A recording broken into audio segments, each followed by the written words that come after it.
Amados em Cristo, queridos irmãos e irmãs, que a graça e a paz do nosso Senhor e Salvador Jesus Cristo vos sejam multiplicadas.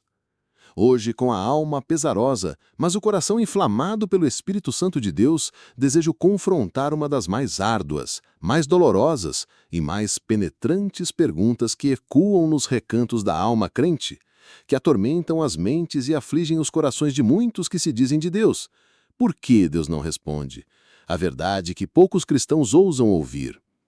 É um abismo de angústia, um tormento silencioso para o coração que, dia após dia, com fervor e sinceridade, derrama sua súplica no altar da oração e se depara com o que parece ser, aos olhos humanos e limitados, um silêncio pétreo, um silêncio eterno vindo do próprio céu. A sincera angústia do coração que ora e o misterioso eco do silêncio. Permitam-me, meus caros ouvintes, ir ao cerne da questão que corrói a fé de muitos, que faz vacilar até mesmo os mais firmes. Vocês talvez já se viram em um quarto escuro, na calada da noite, ou talvez em pleno dia, em meio à agitação da vida, ajoelhados, com as lágrimas quentes escorrendo livremente pelo rosto em rios de dor, e as palavras de súplica, de desespero, de esperança, de anseio profundo se esvaíam no ar rarefeito sem nenhum retorno audível, sem nenhum sinal visível.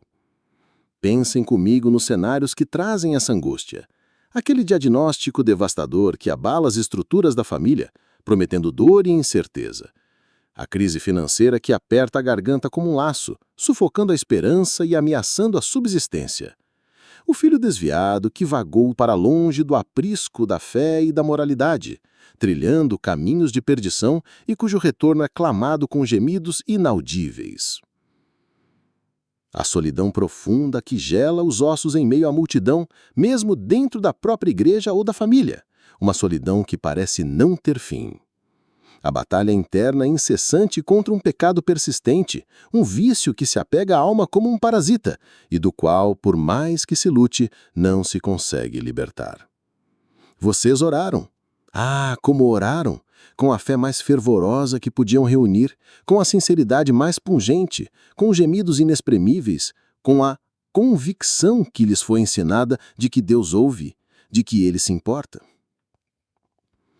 E, entanto, o silêncio se fez o único som.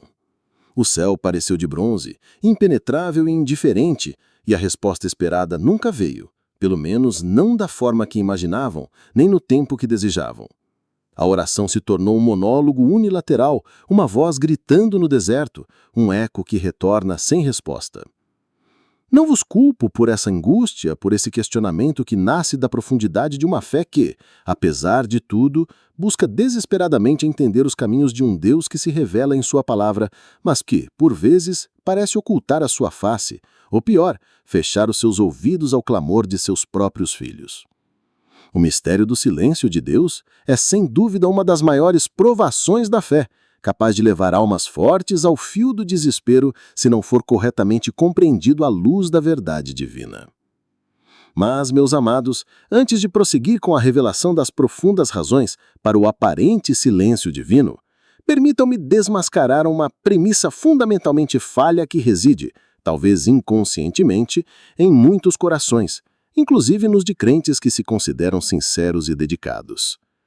Muitos veem a Deus com uma mentalidade de mercado, com uma lógica puramente humana, carnal e, ouso dizer, orgulhosa. Eu oro incessantemente, eu dou o meu dízimo religiosamente, eu frequento a igreja assiduamente, eu canto no coral, eu sirvo em comitês. Então, Deus, tu tens a obrigação moral e divina de me dar o que peço, de resolver meus problemas, de me abençoar com prosperidade e saúde, de acordo com meus termos e meu tempo. Não, 1000 vezes não! Que blasfêmia, que insensapeza ousada esta! Que presunção descarada é esta de querer ditar termos ao Alto-Poderoso? Deus não é um empregado celestial que deve cumprir nossos caprichos. Ele não é um caixa automático divino da onde podemos sacar prosperidade ou cura a nosso bel prazer, como se tivéssemos um direito inalienável a todas as suas riquezas. Ele não é um gênio aprisionado em uma lâmpada pronto a conceder 3 desejos a quem o invocar. Ele não é um mero solucionador de problemas pessoais, um bombeiro celestial que só é chamado quando a casa está em chamas e que deve agir de acordo com a nossa urgência. Ele é o soberano, o onipotente, o criador do universo, aquele que chama as estrelas pelo nome, o Rei dos Reis e Senhor dos Senhores. Ele é o Verbo que estava no princípio com Deus e o Verbo era Deus. Ele não nos deve nada, nós lhe devemos tudo. Ele é o oleiro, nós o barro em suas mãos. Quem ousa ditar os termos ao oleiro?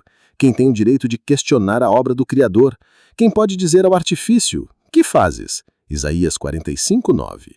Nossas orações não são e jamais deveriam ser para dobrar a vontade de Deus à nossa, para manipular o Todo-Poderoso ou forçá-lo a agir segundo nossas conveniências, nossos confortos e limitados planos. Antes, amados, a oração é o meio pelo qual a nossa vontade é quebrantada, humilhada, moldada, purificada e finalmente rendida incondicionalmente à sua vontade perfeita, santa e gloriosa.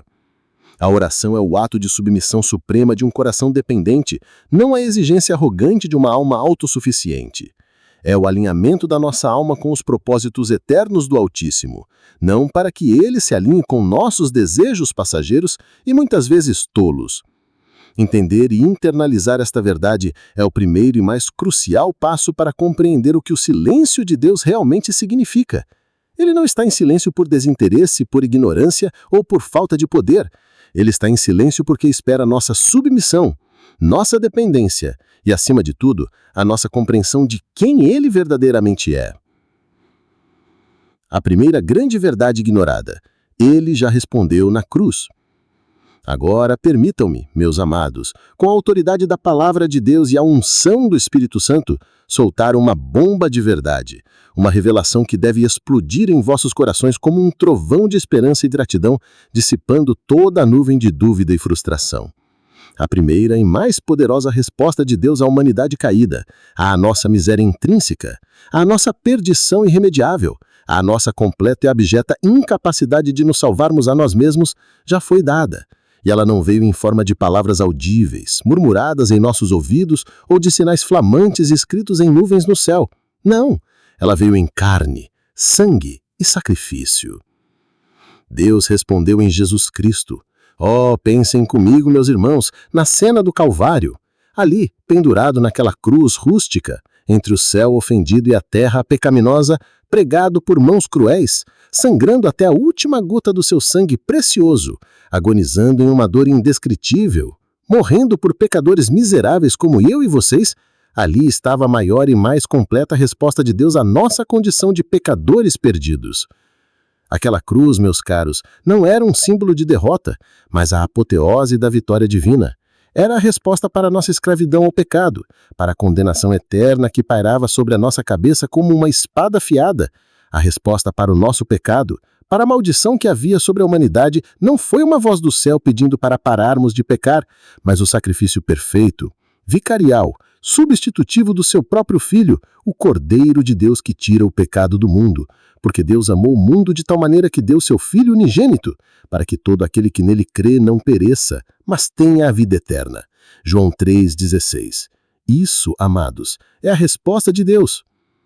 Se Deus não poupou o seu próprio Filho, seu bem mais precioso, a própria essência do seu ser, se ele o entregou voluntariamente por todos nós, por que em sã consciência duvidaríamos que ele nos daria graciosamente todas as outras coisas?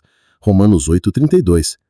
Se ele já nos deu o maior presente imaginável, a vida eterna e a reconciliação com ele através do sangue do seu unigênito Filho, como podemos ainda que por um instante duvidar do seu cuidado providencial em questões menores, em nossas pequenas e grandes necessidades temporais, mesmo quando a resposta não é um sim imediato e visível ao nosso pedido específico?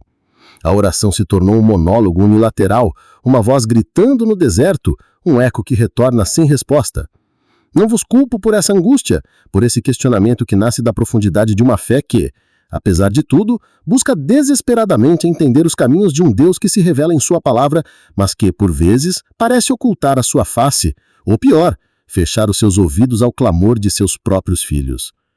O mistério do silêncio de Deus é, sem dúvida, uma das maiores provações da fé, capaz de levar almas fortes ao fio do desespero se não for corretamente compreendido à luz da verdade divina.